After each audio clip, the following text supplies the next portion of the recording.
This tutorial describes the process to start a new term for teachers at your school. It is designed for administrators who want to start gradebooks for all teachers, with few, if any, changes to the schedule for the next term.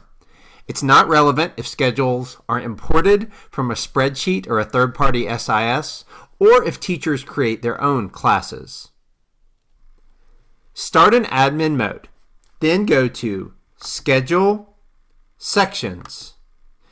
Here you should see the schedule displayed for the current term, in this case, the first trimester. Click New Draft and change the Term menu here to the next term in your school year. Choose Continue Classes From. The other options here are covered in our help guide. Then click OK. Once done, you'll return to the Schedule section screen, but we'll see Draft in the Term menu. You can make any changes you would like in this draft schedule, including adding sections, clicking a section to delete it, add, or drop students. Making any changes in the draft schedule won't affect other term schedules.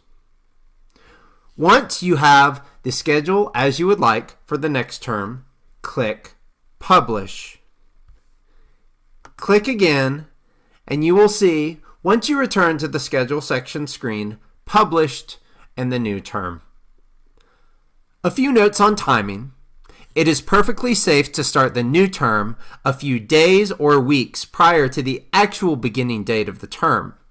Teachers will be able to switch between the two terms in their gradebook. It is not recommended, however, to publish all future terms in the beginning of the year, since changes to rosters and teacher class assignments are much more easily made in draft format a week or two prior to each term.